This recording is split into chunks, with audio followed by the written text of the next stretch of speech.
ചൈനയും ഇന്ത്യയുമായി ഏറെക്കാലമായി നിലനിന്നിരുന്ന സൗഹൃദത്തിന് ഊടുംപാവും പാകിയത് ജവഹർലാൽ നെഹ്റുവായിരുന്നു.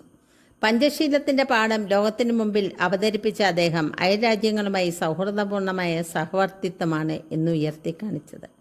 അങ്ങനെ എല്ലാ രാജ്യങ്ങളോടും സൗഹൃദം പുലർത്തിപ്പോന്ന ഇന്ത്യക്ക് 1962 ഒക്ടോബർ 20 ചൈന തുടക്കമിട്ട അപ്രതീക്ഷിതമായ ആക്രമണം കടുത്ത ആഘാതമായിരുന്നു. ചില അതിർത്തി സംഘർഷങ്ങൾ അവിടെ ഉണ്ടായിരുന്നുവെങ്കിലും പൂർണ്ണതോതിലുള്ള ഒരു ആക്രമണം ഇന്ത്യ പ്രതീക്ഷിച്ചിരുന്നില്ല. വേണ്ടത്ര ഒരുക്കത്തിലല്ലാതിരുന്ന ഇന്ത്യ തിരിച്ചടിക്കാൻ ഒരുങ്ങി വരുമ്പോഴേക്കും ചൈനീസ് പട്ടാളം ജമ്മു കാശ്മീർ മേഖലയിലെ അക്സായി പ്രദേശത്തെ 38,000 ചതുരശ്ര കിലോമീറ്ററും വടക്കൻ കിഴക്കൻ അതിർത്തി പ്രദേശം ഇപ്പോഴത്തെ അരുണാചൽ പ്രദേശം മുഴുവനും കയ്യേറിക്കഴിഞ്ഞു. നവംബർ 11 ചൈന വെടിനിർത്തൽ പ്രഖ്യാപിക്കുമ്പോഴേക്കും 10,000-ഓളം സൈനികരുടെ ജീവനും ഇന്ത്യക്ക് നഷ്ടപ്പെട്ടിരുന്നു. ചൈനയുടെ ഏറെക്കുറെ ഏകപക്ഷീയമായ വിജയമായിരുന്നു 1962 ഈ യുദ്ധം. ഇന്ത്യയുടെ യുദ്ധപരാജയത്തെക്കുറിച്ച് നിരവധി പുസ്തകങ്ങൾ ഇറങ്ങിയിട്ടുണ്ട്. ആ കൂട്ടത്തിൽ ഏറ്റവും പ്രസിദ്ധമായ പുസ്തകമാണ് ബ്രിഗേഡിയർ JP ഡാൽവി എഴുതിയ ഹിമാലയൻ ബ്ലണ്ടർ. ഇന്ത്യയുടെ കരസേനയിലെ അംഗമായിരുന്ന ബ്രിഗേഡിയർ ഡാൽവി ആ യുദ്ധത്തിൽ പങ്കെടുത്ത സൈനികനാണ്. 1962 സെപ്റ്റംബർ 8 ചൈന ആക്രമണം നടത്തിയത്.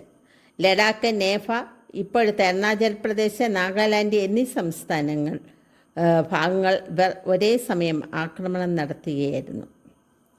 ഈ സമയത്ത് ഇന്ത്യൻ സേനയുടെ കമാൻഡർ ജനറൽ BM കൗൾ കാശ്മീരിൽ അവധി ദിവസങ്ങൾ ആസ്വദിക്കുകയായിരുന്നു.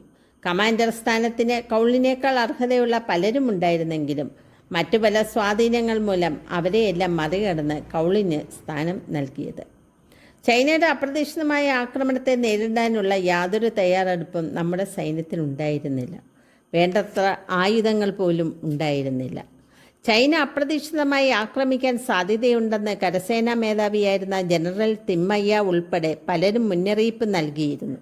തിമ്മയ്യ ഇക്കാര്യത്തിൽ വിശദമായ റിപ്പോർട്ട് അന്നത്തെ പ്രതിരോധ മന്ത്രിയായിരുന്ന VK കൃഷ്ണമേനോന് നൽകുകയും ചെയ്തു. എന്നാൽ കൃഷ്ണമേനോൻ അത് കാര്യമാക്കിയില്ല എന്നു മാത്രമല്ല തിമ്മയ്യയെ പരിഹസിക്കുകയും ചെയ്തു. 1961 ആയപ്പോഴേക്കും അതിർത്തി സംഘടനകൾ പതിവായി തുടങ്ങി. അതാണ് 1962 പൂർണ്ണതോതിലുള്ള ആക്രമണത്തിൽ കലാശിച്ചത്. ഇന്ത്യയുടെ തിളങ്ങുന്ന സൈനിക ചരിത്രത്തിലെ ഒരു കറുത്ത അധ്യായമായിരുന്നു 1962 യുദ്ധപരാജയം. വീഡിയോ ഇഷ്ടപ്പെട്ടെങ്കിൽ ലൈക്കും ഷെയറും ചെയ്യുക.